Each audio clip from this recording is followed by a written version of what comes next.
दिलजीत ने भी कहा कि आपने अपने बलबूते पे सब कुछ किया, रब ने बना दी जोड़ी से लेकर अब तक। ब्रो आप चीख क्यों रहे हो? हाँ, वो मेरा माइक थोड़ा नजदीक है। जैसे अभी दिलजीत ने कहा कि आपने सब अपने बलबूते पे किया, एंड वी ऑल एग्री, रब ने बना दे जोड़ी से लेकर अब तक, चाहे वो NH10 का निर्माण करना हो, फिर उस फिल्म का कामयाब होना हो, इतने सेंसिटिव मुद्दे को उठाना, और सब मतलब इस इंडस्ट्री के नहीं होने के बावजूद इतना सब कुछ करना। इस पूरे कैरियर में कभी आपको नेपोटिज्म का, परिवारवाद का सामना करना पड़ा है? मैंने तो क्वेश्चन एक्सपेक्ट ही नहीं किया था। Of course. How strange. वो आ गया दिलजीत की मेहरबानी। क्या कभी ऐसा कुछ हुआ है? Seriously wanted to know. मैं आपको एक बात बताती हूँ, ठीक है? हम सबकी अपनी अपनी जर्नी होती है, सबकी अलग जर्नी होती है, सबके अलग एक्सपीरियंसेस होते हैं। हम श्योर यहाँ पे जितनी भी एक्टर्स बैठे हैं स्टेज पे, सब लोग इस बात का दावा कर सकते हैं। मेरा लॉन्च हुआ था यश राज फिल्म्स में। आदित्य चोपड़ा ने मुझे लॉन्च किया था। मैं आउटसाइडर हूँ और उन्होंने मुझे एक बहुत बड़ी फिल्म में लॉन्च किया।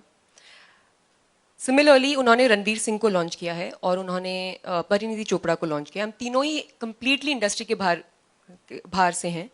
एंड तो मेरे एक्सपीरियंस से I have a lot of respect for Aditya Chopra, because उन्होंने एक्टर्स कास्ट किए, एंड मैंने पर्सनली कभी भी ये एक्सपीरियंस नहीं किया।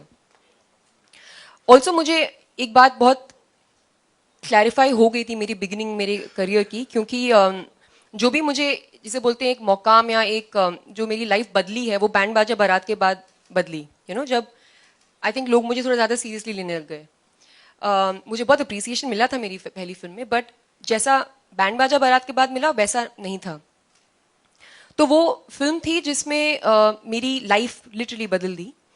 एंड उससे मैं एक बात समझी हूँ कि उसके बाद से एक्चुअली, कि अगर आप अच्छा कर रहे हो यहाँ पे तो लोग आपके साथ काम करना चाहेंगे। अगर आप अच्छा नहीं कर रहे हो तो चाहे आप कुछ भी हो, लोग आपके साथ काम नहीं करेंगे। यहाँ पे ये बिजनेस है, यहाँ पे सब लोग बहुत अपने क्या बोलते हैं बिजनेस डिसीजंस लेते हैं। और अगर आप चाहे आप अगर मतलब आप मुझे बताओ, अगर कोई आउटसाइडर एक बहुत बड़ा स्टार है जैसे शाहरुख खान है, तो कोई क्यों नहीं उनके साथ काम करना चाहेगा? सो आई थिंक ये but at the same time let me से कि सबके अलग अलग एक्सपीरियंसेस होते हैं, एंड मैं अपने एक्सपीरियंस पे कमेंट कर रही हूँ।